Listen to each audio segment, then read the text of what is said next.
नमस्कार विद्यार्थी मित्रांनो, मी लेखक वरद देशपांडे. स्पॉटलाइट अकॅडमीच्या माध्यमातून नुकताच आपलं सिलेबस चालिसा हे पुस्तक प्रकाशित झालेलं आहे. या पुस्तकाची पहिली आवृत्ती ज्यांच्याकडे असेल त्यांनी हे पुस्तक लगेच विकत घेण्याची काहीच गरज नाही आहे, ठीक आहे. परंतु ज्यांनी आत्तापर्यंत हे पुस्तक विकत घेतलेलं नसेल त्यांनी हे पुस्तक आवर्जून विकत घ्या. कारण आतापर्यंतचे जे काही रिव्ह्यूज आलेले आहेत पुस्तकाचे किंवा हे पण पुस्तक कमी वेळात ॲमेझॉनवर बेस्ट सेलर नंबर 1 ठरण्याचं कारण याच्या पाठीमागे एक वैशिष्ट्य आहे पुस्तकाचं सर्वात महत्त्वाचं, की पहिल्यांदा सिलेबसचं डिकोडिंग आपल्याला या पुस्तकाच्या माध्यमातून होते. एकंदरीत अभ्यासक्रमाचं विश्लेषण, आता PYQचं विश्लेषण वगैरे तर आपण पाहिलेलंच आहे, परंतु अभ्यासक्रमाचं विश्लेषण काय असतं किंवा ते कसं होतं हे या पुस्तकाच्या माध्यमातून आपल्याला होणार आहे. आणि एका गोष्टीचे मी 100% खात्री देऊन एक गोष्ट तुम्हाला सांगतो, की आत्तापर्यंत तुम्ही ज्याही पुस्तकाच्या माध्यमातून ज्याही परीक्षेचा अभ्यास करत आलेला आहे, आत्तापर्यंतचा अभ्यास भले तो 1 वर्षापासूनचा असेल, 5 वर्षाच्या माध्यमातून किंवा 7-8 वर्षापासून तुम्ही अभ्यास करत असाल, आत्तापर्यंतचा अभ्यास आणि हे पुस्तक हाती घेतल्यानंतर या पुस्तकाच्या माध्यमातून तुम्ही जो अभ्यास करणार तेच संदर्भ पुस्तक. तुम्ही जे संदर्भ पुस्तक वाचत असतील, जे नोट्स वाचत असतील, ॲज इट इज त्याच राहू द्यायच्या. फक्त हे पुस्तक जर का तुम्ही बुक लिस्टमध्ये ॲड केलं आणि या पुस्तकाच्या माध्यमातून इथून पुढे जो तुम्ही अभ्यास करताल, तुम्हाला लगेच लक्षात येईल की अभ्यासक्रमाच्या माध्यमातून, अभ्यासक्रमाच्या विश्लेषणाच्या माध्यमातून जो अभ्यास होतो तो किती प्रोडक्टिव्ह होतो, किती तो तुमचा टाईम वाचवतो, कसं तो तुम्हाला एक्झाम टॅकल करायला अगदी सोप्या पद्धतीने घेऊन जातो. हे तुम्हाला मी असं नाही म्हणणार 60 दिवसानंतर कळेल, ठीक आहे. आता राज्यसेवा परीक्षेची तारीख आलेली 1 डिसेंबर, ठीक आहे. आताचा जो 60 दिवस आहे, मी हे नाही म्हणणार की एक्झामच्या दिवशी तुम्हाला कळेल की या पुस्तकाचा किती फायदा झाला किंवा मग तेव्हा जे सर्वजण PDF टाकतील किंवा मी पण जे तेव्हा PDF टाकणार आहे, किती प्रश्न या पुस्तकातून आले, तो नाही. ती 60 दिवसांनंतरची गोष्ट आहे. मी तुम्हाला आज एक गोष्ट खात्रीपूर्वक सांगतो की जेव्हा तुम्ही आता हे पुस्तक, या पुस्तकाची एक PDF आहे आपल्याकडे, ठीक आहे ना, आपण ती बघूयात आता. हे सॅम्पल PDF आहे. हे स्पॉटलाइट अकॅडमीच्या यूट्यूब आपल्या टेलिग्राम चॅनलवर आजच अपलोड होऊन जाईल, ठीक आहे. तुम्ही याच्यात आता अर्थशास्त्र विषय दिलेला आहे, ठीक आहे, सॅम्पल PDFमध्ये. आतापर्यंतचा जो अभ्यास करत होते तो आणि या अर्थशास्त्राचा अभ्यास कोणतेही 4 प्रकरण वाचा. एकाच दिवसात तुम्ही हा पुस्तक समोर घेऊन जर का तुम्ही अर्थशास्त्र विषयातल्या त्या 4 प्रकरणाचा अभ्यास केला, तुम्हाला लगेच एकाच दिवसात ॲनालिसिस होईल की आत्तापर्यंतचा आपला अभ्यास आणि या पुस्तकाच्या माध्यमातून जर का तुम्ही अभ्यास करताय तर तुम्हाला किती फायदा होईल. विचार करा, पुढचे 60 दिवस हे पुस्तक पुन्हा तुमच्यासोबत असंच असणार आहे. नुसतं एका विषयातल्या 2, 3, 4 प्रकरणावरूनच तुम्हाला अंदाज येईल एकाच दिवसात येईल, ठीक आहे ना. तसं आपण सर्व म्हणजे इतिहास, भूगोल, GS मधले जे पण काही 5 विषय, सर्व विषयांची आपण एक सिलेबस डिकोडिंग सिरीज आपण करतो आहे स्पॉटलाइट अकॅडमीच्या यूट्यूब चॅनलवरती. सर्वांना उपलब्ध होईल या 2-4 दिवसामध्ये. सध्या आपण फक्त सिलेबस चालिसा पुस्तक काय आहे, हे पुस्तक आता पुन्हा एकदा बाजारात आलेले. हे पुस्तक नेमकं चर्चेत ठरण्याचं कारण किंवा अभ्यासक्रमाचं पहिल्यांदाच विश्लेषण करून देणारं पुस्तक नेमकं आहे, पुस्तकात काय आहे गोष्टी की ज्याच्या माध्यमातून तुम्हाला पुढचा अभ्यास सोपा जाणार आहे. एक जस्ट आपण 10 मिनिटाच्या व्हिडिओमध्ये आपण ही गोष्ट पाहू. मी पहिले तुम्हाला हे पुस्तकाचं कव्हर पेज आहे नवीन आलेलं, ठीक आहे. पुस्तकाची ही वैशिष्ट्ये, ही केवळ वैशिष्ट्ये मी तुम्हाला आजच्या या व्हिडिओमध्ये सांगतो. केवळ ही वैशिष्ट्ये सांगताना याच्यात जे काही मला तुम्हाला सांगायचं आहे ते अगदी लवकर तुम्हाला समजण्यासाठी एकंदरीत फक्त एकदा सॅम्पल PDFचे आपण 4 पेजेस पाहू. म्हणजे मी तुम्हाला जे पण काही वैशिष्ट्ये सांगेल हे पेजवर ते तुम्हाला लक्षात येईल. आता आयोगाने आपल्याला हा एक अभ्यासक्रम दिलेला असतो, ठीक आहे. आता हा राज्यसेवा पूर्व परीक्षेचा अभ्यास आहे 200 गुण. या अभ्यासक्रममध्ये आता आपल्याकडे सॅम्पल PDF आहे इकॉनॉमिक्सची, ठीक आहे. इकॉनॉमिक्सचा सिलेबस काय दिला आहे राज्यसेवा पूर्वमध्ये? आर्थिक व सामाजिक विकास, शाश्वत विकास, दारिद्र्य, समावेशन, लोकशाही, सामाजिक क्षेत्रातील उपक्रम इत्यादी, ठीक आहे. एका लाईनचा हा सिलेबस दिलेला आहे. ही एक लाईन आपण 20 ते 25 पानामध्ये डिकोड केलेली आहे, ठीक आहे. आणि सेम म्हणजे हा पूर्ण जो अभ्यासक्रम आहे एका पानावरचा, हा आपण जवळपास 125 पानांमध्ये डिकोड केलेला आहे राज्यसेवाचा. सेम तसंच अर्ध्या पुस्तकानंतर संयुक्तचा एका पानाचा असा सिलेबस होतो. पुन्हा तो अभ्यासक्रम आपण 100-125 पानांमध्ये डिकोड केलेला आहे. अशा प्रकारे हे 250 पानांचं म्हणजे 232 पानांचं हे पुस्तक आहे की ज्याच्यामध्ये पूर्ण आयोगाचा सिलेबस हा डिकोड करून दिलेला आहे. राज्यसेवा पूर्व परीक्षा आणि संयुक्त पूर्व परीक्षा दोन्हीही पूर्व परीक्षेचा, लक्षात घ्या, फक्त पूर्व परीक्षेचा सिलेबस असणार आहे. मुख्य परीक्षेचा तर आपला जो सिलेबस असणार पार्ट 2चा सिलेबस 40 पुस्तक, त्याच्यामध्ये मुख्य परीक्षेचा आपण समावेश करणार. सध्या पूर्व परीक्षेचा सिलेबस ची PDF आपण या माध्यमातून बघूयात, ठीक आहे. आता अर्थशास्त्र विषय, सर्वात पहिले या पुस्तकाची थीम अशीच आहे, प्रत्येक राज्यसेवा असो किंवा संयुक्त असो प्रत्येक विषयामध्ये आपण असं केलं आहे. राज्यसेवा पूर्व परीक्षेकरता आयोगाने अर्थशास्त्र विषयाचा दिलेला अभ्यासक्रम, जे आता आपण ओळ वाचली ती ॲज इट इज येते. मग वरील अभ्यासक्रमात समाविष्ट भाग, मग आर्थिक विकास, इथं आर्थिक व सामाजिक विकास, याला आपण फोडलं, आर्थिक व सामाजिक विकासपेक्षा आर्थिक विकास. मग आर्थिक विकासमध्ये येतं राष्ट्रीय उत्पन्न, सार्वजनिक वित्त, वित्तीय व्यवस्था. वित्तीय व्यवस्थेमध्ये मग पुन्हा पहा व्यापारी बँक, आरबीआय, नाणे बाजार, भांडवल बाजार, चलन व्यवस्था, भारतीय कर व्यवस्था, उद्योग, आर्थिक सुधारणा, परकीय व्यापार. एवढं फक्त कशात आलं? आर्थिक सुधारणा, आर्थिक विकास या शब्दामध्ये आलं. ठीक आहे, म्हणजे सिलेबसमध्ये तर आपल्याला राष्ट्रीय उत्पन्न दिलेलं नाही आहे, व्यापारी बँका दिलेल्या नाही आहे, सार्वजनिक वित्त हे प्रकरण दिलेलं नाही. ठीक आहे, परंतु जेव्हा आपण हा एक शब्द घेतो सिलेबसमधला आर्थिक विकास, त्याच्यामध्ये आपल्याला या सर्व गोष्टी दिसतात. ठीक आहे, तसंच सहकार आपल्याला दिलेलं नाही आहे, परंतु सहकार पण सामाजिक विकासमध्ये येतं. दारिद्र्य, बेरोजगारी, सामाजिक क्षेत्रातील उपक्रम, सामाजिक क्षेत्रातील उपक्रममध्ये येतोय पुन्हा लोकसंख्या जनगणना. ठीक आहे, बरं, आता सर्व पहिले आपण हे असं जेवढे पण प्रकरण आहेत या सब्जेक्टमध्ये, या विषयामध्ये, ते आपण इथं दिलेले, त्याची ओळख करून दिले. म्हणजेच की जो कोणी विद्यार्थी आजपासून समजा परीक्षेची सुरुवात करत असेल, स्पर्धा परीक्षेची, त्यांनी त्याच्या हातात जर का हे पुस्तक या वेळेत आलं तरी ते अगदी फायदेशीर ठरू शकतं, कारण सुरुवातच त्यांची एकदम सिलेबसच्या माध्यमातून होणार. ठीक आहे, आणि त्याच्यानंतर अर्थशास्त्र विषयातील अभ्यासक्रम व्यतिरिक्त घटक, ज्यावर पूर्व परीक्षेत प्रश्न विचारला जातो. आता हे तर झाले अभ्यासक्रमात कोणकोणते टॉपिक आहेत, कोणते प्रकरण आहेत हे आपण बघितलं.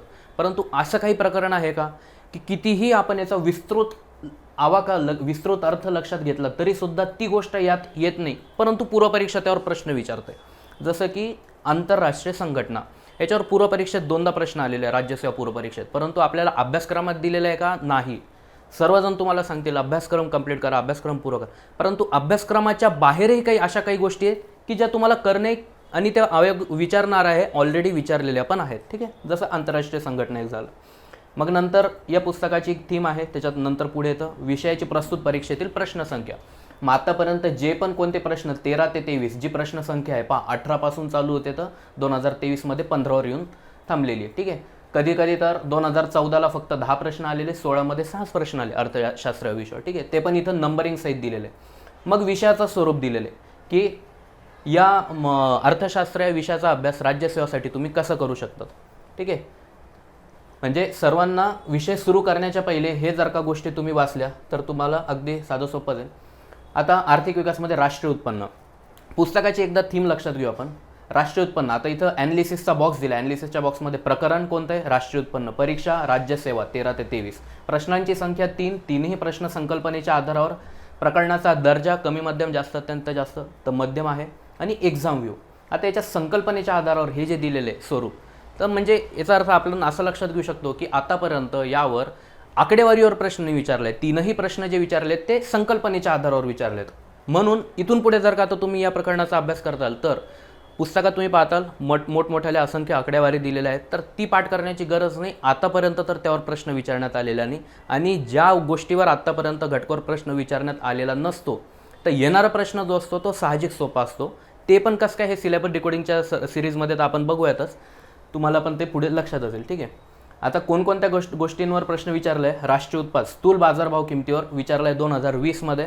ठीक आहे, निव्वळ बाजारभावावर विचारलं आहे 2021मध्ये, दरडोई उत्पन्नावर विचारलं आहे 20मध्ये, म्हणजे 20A 20B, याचा अर्थ 2 लाईन्स प्रश्न होता 20मधलाच. पुढचा जो प्रश्न आहे हरित GDP मापन पद्धती हरित GDPमध्ये कोणकोणत्या गोष्टींचा समावेश होतो यावर. म्हणजे तुम्हाला लक्षात येतं की या 3 घटकांवर प्रश्न विचारण्यात आलेला आहे. तर उर्वरित जे आहे राष्ट्रीय उत्पन्नाच्या मापनाच्या पद्धती, तिन्ही पद्धती वगैरे, हे सर्व तुमचे घटक जे आहेत किंवा स्वातंत्र्यपूर्व GDP मापनाचे प्रयत्न ज्यांनी केलेले, दादाबाईंचे असेल, VK रावचे असतील, देसाई साहेबांचे असतील, महान लोभी समिती असतील, यांवर हे संभाव्य घटक आहे तुमचे या परीक्षेसाठीचे. ठीक आहे, आतापर्यंतचे 3 प्रश्न त्याचे घटक तर पाहिलेच आहे, ते घटक त्या घटकांवर इथून पुढे प्रश्न आला तर तो सखोल येईल. ठीक आहे ना, एक्सप्लेनेशनचं जे पण PYQ स्पष्टीकरणाचं पुस्तक असतो त्यावर आपण या 3 घटकांचा सखोल अभ्यास करतो, परंतु बाकीचे करतो का आपण? त्याच्यात बाकीचे दिलेले नसतात. यासाठी तुम्हाला ही गोष्ट लक्षात येते की कोणत्या गोष्टी आता इथून पुढे करणं गरजेचं आहे, कोणत्या आयोगाने विचारल्या आहेत, कोणत्या विचारण्यात येतील. ठीक आहे, आता हे जस्ट आपण हे सर्व एक्सप्लेनेशन तर आपण PYQ डिकोडिंग या सिलेबस डिकोडिंगच्या लेक्चरमध्ये बघूयातच, परंतु आता जे आहे आपण या पुस्तकाची वैशिष्ट्ये पाहूयात. जसं की सांगितलं, आयोगाने राज्यसेवा संयुक्त पूर्व परीक्षेचा संक्षिप्त स्वरूप दिलेल्या अभ्यासक्रमाची प्रथमच विस्तृत स्वरूपात मांडणी, जे की मी पुस्तक दाखवलं तुम्हाला. पूर्ण पुस्तकामध्ये याची विस्तृतपणे सिलेबस डिकोडिंगची माहिती दिली, राज्यसेवा पूर्वपण आणि संयुक्त पूर्वपण. म्हणजे तुम्हालाही आश्चर्य वाटेल की एका पानाचा जो अभ्यासक्रम आहे, कसं काय त्याचं एवढं 100-125 पानात डिकोडिंग होईल.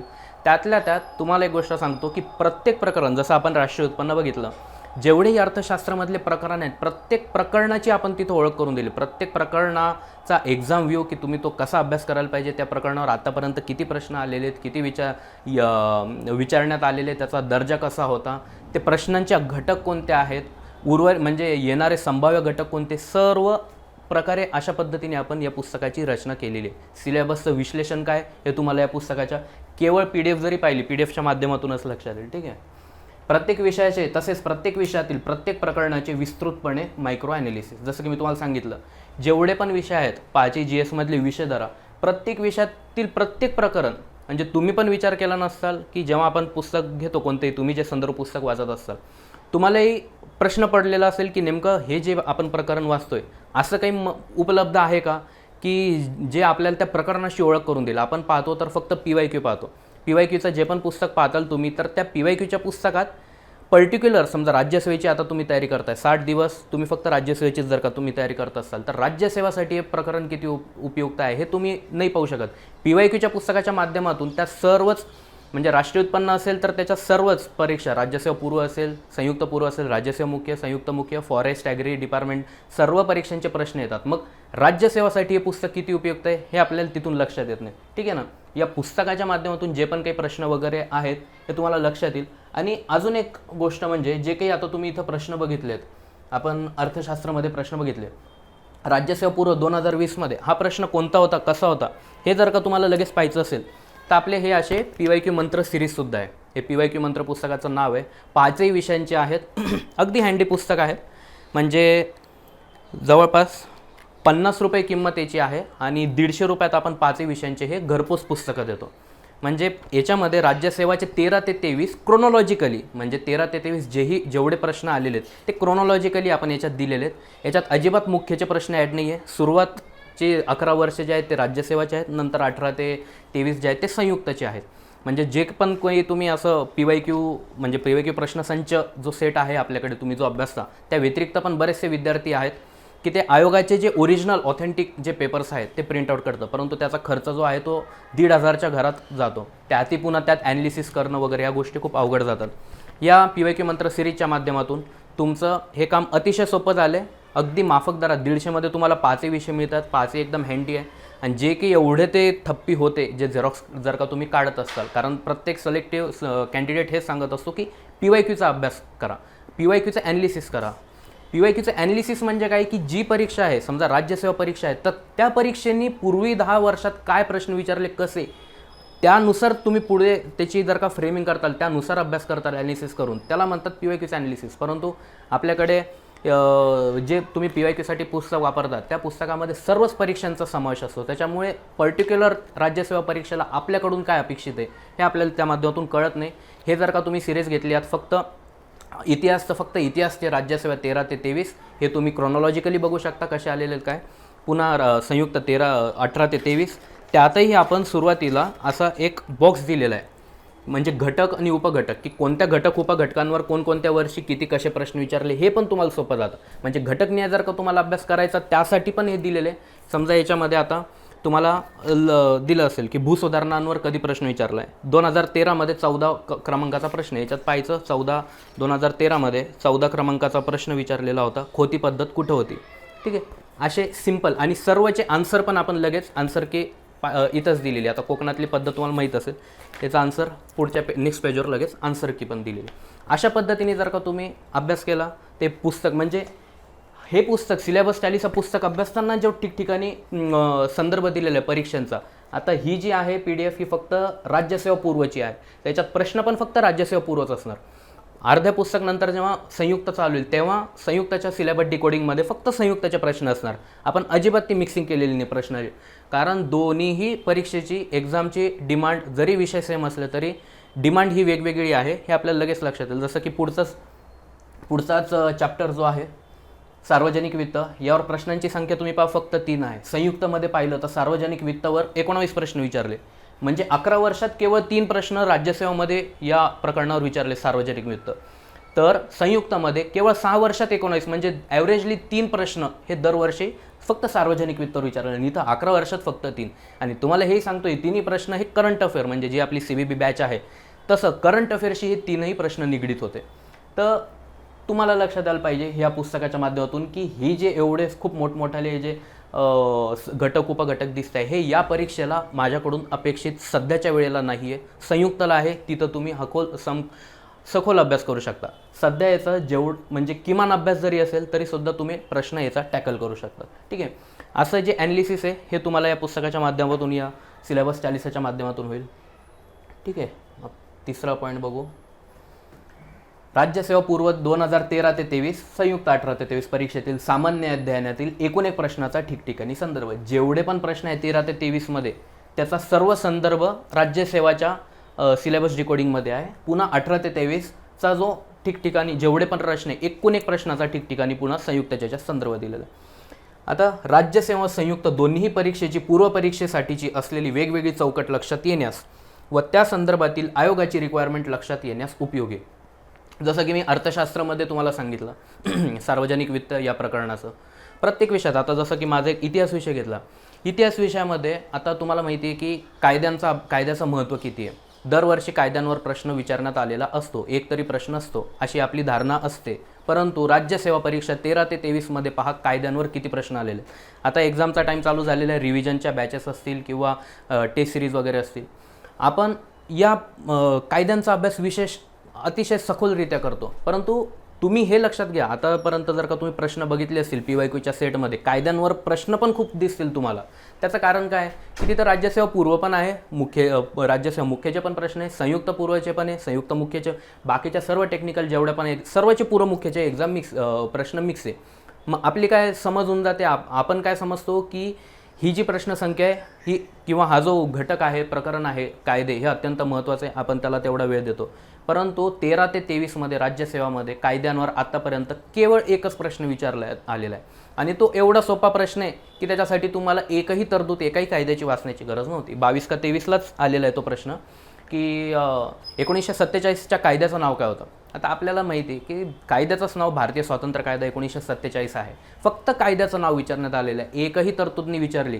जरीही तुम्हाला वाटत असतील की 1909चा कायदा, 19चा कायदा, 1935चा कायदा, या कायद्यांवर आजपर्यंत खूप प्रश्न विचारण्यात आलेले आहेत. ते विचारण्यात आले आहेत पण ते दुसऱ्या परीक्षांमध्ये राज्यसेवेने आतापर्यंत विचारलेले नाही आहेत.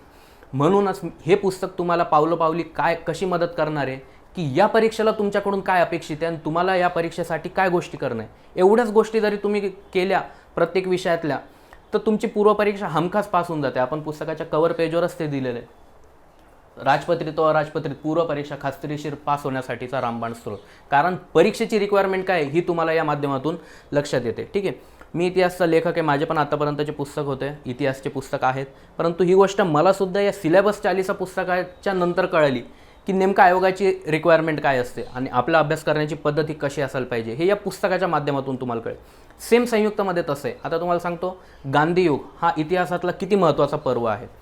म्हणजे अगदी सखोलरित्या आपण त्याचा अभ्यास करतो, परंतु राज्यसेवासाठी हा अभ्यास सखोलरित्या करणं गरजेचं आहे. संयुक्तसाठी आहे का? संयुक्तमध्ये आत्तापर्यंत या घटकावर एकच प्रश्न विचारण्यात आला. बरं, तोही किती सोपा होता की 1920ला जेव्हा टिळकांचं निधन झालं तेव्हा गांधीजींची कोणती चळवळ सुरू झाली होती. आता तुम्हाला माहिती आहे 1942 चले जाओ, 30 सविनय कायदेभंग. 2020ची कोणती आहे? असहकार चळवळ. याच्यासाठी तुम्हाला त्या चळवळ डीपमध्ये वाचायची गरज होती का? गांधीयुगचा डिटेल अभ्यास करणं गरजेचं होतं का? आतापर्यंत जे पण काही सिलेक्टिव्ह कॅन्डिडेट्स असतात सर्व जे त्यांच्या भाषणात सांगतात सिलेबस PYQ ॲनालिसिस या गोष्टी करून आम्ही इथपर्यंत आलेलो आहे. तर ते ॲनालिसिस काय असतं? ते हेच ॲनालिसिस असतं. आत्तापर्यंत ज्या घटकांवर प्रश्न विचारण्यात आलेला नाही आहे ना, पुढचा येणारा प्रश्न तो साहजिकच सोपा असतो. हे आपल्याला या PYQच्या माध्यमातून कळतं. हे मी सांगत नाही आहे. कदाचित हे चुकीचंही ठरू शकेल इन फ्युचर. एखाद्या घटकावर आला तर तो अतिशय अवघड येऊ शकतो. परंतु आपण जनरलायझेशन कधी करतो की जास्त प्रमाणात जेव्हा एखादी गोष्ट आयोगाकडून सातत्याने होते त्याला आपण अधिकृत संदर्भ मानून त्या गोष्टीचा त्या पद्धतीने अभ्यास करतो. तर ही गोष्ट तुम्हाला इथं अभ्यास करणं गरजेची. फक्त तुम्ही पहा, तुम्हाला वाटत असेल 2018 ते 23 पहा तुम्ही एकच प्रश्न गांधी उगार, पण इव्हन माझं पण जे आधुनिक महाराष्ट्राचं इतिहास पुस्तक आहे त्या पुस्तकातही मी जवळपास 35-40 पानं या गांधी उगार लिहिलं आणि त्याच्यानंतर PYQचा संदर्भ पण दिला पाठीमागे, पण ते सर्व प्री मेन्सचे प्रश्न होते. नंतर या पुस्तकाच्या माध्यमातून मला कळलं की संयुक्तसाठी तर हे प्रकरण पाहिजे तेवढं गरजेचं सुद्धा नाही, अभ्यास करायला पाहिजे, पण ऑलरेडी तो सेवाचा अभ्यास करताना आपला झालेला असतो. पुन्हा इथं तेवढा वेळ देण्याची गरज आहे का, तर नाही. या गोष्टी आणि तुम्हाला जी मी हे आता ॲनालिसिस सांगितलं, आता दोनच विषयातलं मी अगदी ॲनालिसिस सांगितलं, याची तर आपण पूर्ण सिलेबस डिकोडिंग सिरीज चालूच करणार आहे.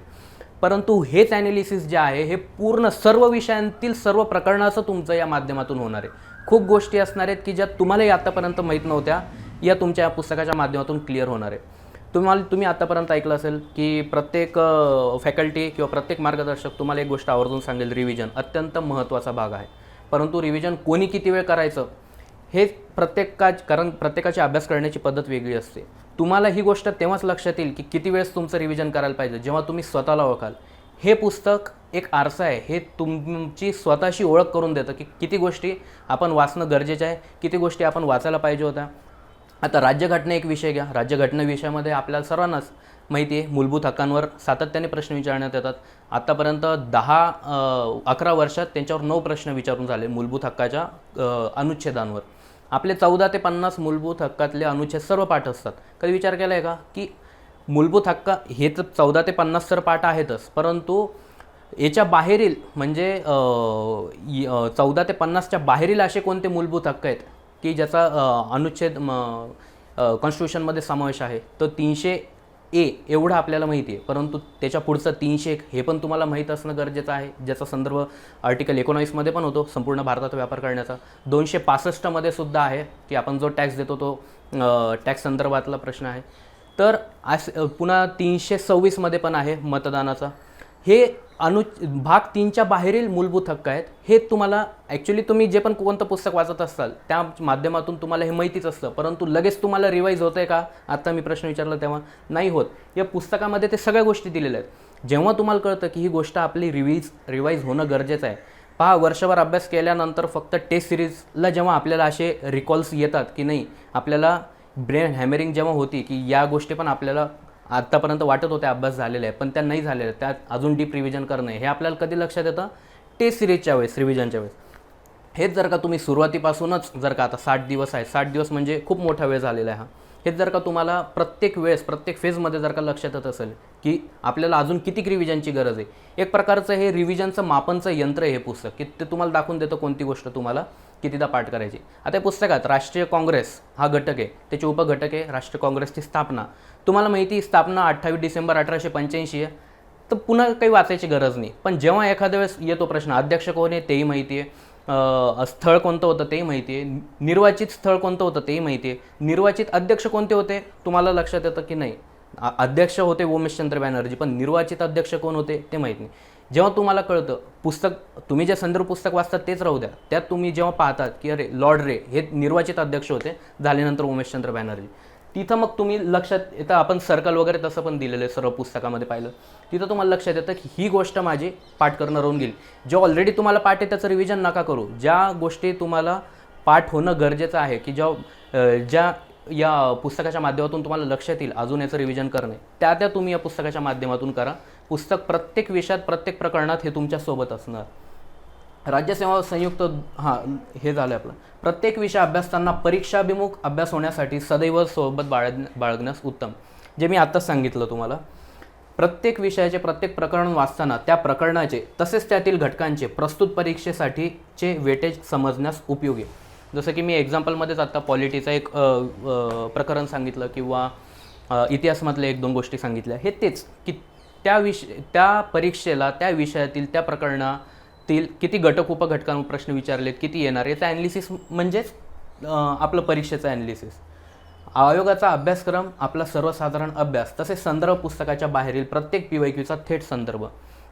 आता काही ठिकाणी असं सुद्धा आहे जसं की आता अर्थशास्त्र, तुमचा प्रश्न असेल की अर्थशास्त्र विषयात तुम्ही आता सर्व हे प्रकरण दिले, सर्व त्यातील घटक दिले, उपघटक दिलेत, या घटक उपघटकांच्या बाहेर आत्तापर्यंत कधी प्रश्न आलेले आहे का, किंवा आम्ही हे सर्व घटक उपघटक तर केलेत पण याच्या बाहेर आयोग जाणारच नाही याची गॅरंटी आहे का, तर ती गॅरंटी नाही आहे. कधी कधी एवढे अवघड प्रश्न विचारलेत की ते सिलेबसच्या बाहेरचे, की जे सहसा त्या विषयातील संदर्भातील फॅकल्टीला सुद्धा त्याची उत्तरं देणं कधी कधी अवघड जातं, किंवा त्याची उत्तरं फॅकल्टी देऊ शकतात विद्यार्थीनी. हे असे पण प्रश्न जे आहेत हे आपण इथं दिलेले आहेत. प्रत्येक अर्थशास्त्र विषयांतर्गत येत असलेले वरील सर्व प्रकरण, घटक, उपघटक या व्यतिरिक्त सर्वसाधारण अभ्यासाच्या किंवा पुस्तकाच्या बाहेरील घटक ज्यावर आतापर्यंत प्रश्न विचारण्यात आलेले आहे. मग हे जे प्रश्न आहेत हे प्रश्न आपण सुरुवातीला ते प्रश्नांची संख्या दिलेली होती, त्या आउट ऑफ बॉक्स एक कॉलम होता बा, त्यात संख्या दिलेली. मग असे पण प्रश्न आहेत की जे पुस्तकाच्या किंवा सर्वसाधारण अभ्यास जो आपण म्हणू की परीक्षा पास होण्यासाठी जो आपल्याला सर्वसाधारण अभ्यास पाहिजे, किंवा जो आपण अभ्यासक्रमातला आत्तापर्यंतचा भाग पाहिला, तर याच्या बाहेरचे काही घटक आहेत किंवा याच्या बाहेरचे काही प्रश्न आहे की जे आयोगाने आत्तापर्यंत विचारले त्याचा आपल्याला अभ्यास करायचा नाही. कारण एखादा प्रश्न ॲव्हरेजली एक पण नाही निघत तसं, तो एवढे जर का वर्षांचे प्रश्न पाहिले तेवढ्या एखाद्या प्रश्नासाठी अभ्यासक्रमाच्या बाहेर जाऊन अभ्यास करायची काहीच गरज नाही आहे. जे मी तुम्हाला सांगितलं की अभ्यासक्रमामध्ये आंतरराष्ट्रीय संघटना हा टॉपिक नव्हता, परंतु तुम्हाला त्याचा अभ्यास करणं गरजेचं आहे, तसं करा, तो करा नक्कीच. आता आंतरराष्ट्रीय संघटना हा दिलेला आहे का आत्तापर्यंत, म्हणजे सिलेबसमध्ये दिलेला आहे का, आपल्याला नाही दिला आहे, पण त्याचा अभ्यास करा. IMFवर प्रश्न विचारला आहे 13ला, एशियनवर विचारला आहे 13ला, आसियानवर, गॅटवर पण विचारला आहे 20ला, ठीक आहे. त्याच्यामुळे तुम्ही या आंतरराष्ट्रीय संघटना करा, परंतु त्याच्या व्यतिरिक्त आयोग आत्तापर्यंत सिलेबसच्या बाहेर किंवा पुस्तकाच्या बाहेर जिथं गेला ते तुम्ही करू नका. तुम्ही एवढं जरी केलं तर साहजिकच तुम्हाला परीक्षेत 15 पैकी 12-13 प्रश्न तर नक्कीच सॉल्व करता येतील या पुस्तकाच्या माध्यमातून. तुम्ही संदर्भ पुस्तक पण आहे तेच ठेवू शकता, याच्यासाठी वेगळं घ्यायची गरज नाही. फक्त आत्तापर्यंतचं जे आपण अभ्यास करत होतो तो अभ्यास व इथून पुढचा जो अभ्यास असेल याला डायरेक्शन देण्याचं काम हे पुस्तक तुम्हाला नक्कीच करेल, ठीक आहे. तसेच कोणती परीक्षा पास होण्यासाठी आवश्यक असा सिलेबस, PYQ, ॲनालिसिस या त्रिसूत्रींचा संदर्भ देणारे एकमेव पुस्तक. जसं की प्रत्येक सिलेक्टेड कॅन्डिडेट्स तुम्हाला सांगतो सिलेबस, PYQ, ॲनालिसिस. PYQची जरी आपली रिक्वायरमेंट फुलफिल झाली असेल काही PYQ पुस्तकाच्या माध्यमातून, तरीसुद्धा सिलेबस जो होता सर्वात पहिले हे PYQचं ॲनालिसिस किंवा PYQ हे तेव्हाच लक्षात येईल जेव्हा तुम्ही सिलेबस बघता. या पुस्तकाच्या माध्यमातून सिलेबस पण तुम्ही बघतायत, ठीक आहे, प्रत्येक प्रकरणाचा, प्रत्येक परीक्षेचा सिलेबस झाल्यानंतर PYQ पण तुम्ही पाहताय की नेमकं कोणत्या घटकांवर आत्तापर्यंत प्रश्न विचारण्यात आलेले, आणि प्रत्येक प्रकरणाचं जसं की आपण ॲनालिसिसचा बॉक्स दिलेला आहे तो ते ॲनालिसिस पण होते. म्हणजे जी महत्त्वपूर्ण गरज आहे त्रिसूत्री सिलेबस, PYQ, ॲनालिसिस ती पूर्णपणे तुमची या पुस्तकाच्या माध्यमातून होईल. चौथी एक गोष्ट सांगत असतात सिलेक्टेड कॅन्डिडेट्सची म्हणजे बुक लिस्ट. ती तर ऑलरेडी जवळपास सर्वांची सेम असते, परंतु ही जी स्ट्रॅटेजी आहे ही अजिबात सेम नसते. जो कॅन्डिडेट या पद्धतीने ॲनालिसिस करून परीक्षा पास झालेला असतो, म्हणजे या पद्धतीने जो अभ्यास करतो तो नक्कीच पास होतो. तर हे पुस्तक तुमच्या अभ्यासाच्या प्रवासात तुम्हाला नक्कीच खूप महत्त्वपूर्ण ठरेल. पुस्तक तुम्हाला तसं तर महाराष्ट्रात सर्व ठिकाणी पुस्तक पोहोचलेलंच आहे, परंतु तुम्हाला सवलती स्पॉटलाईट अकॅडमीच्या माध्यमातून 40% डिस्काउंटमध्ये जर का पुस्तक मागवायचं आहे तर तुम्ही स्पॉटलाईट अकॅडमीच्या टीमशी कॉन्टॅक्ट पण करू शकता. 7447665769 या पुस्तकावर कॉल करून तुम्ही या नंबरवर कॉल करून तुम्ही पुस्तक हे घरपोच देखील मागू शकता. खूप खूप धन्यवाद.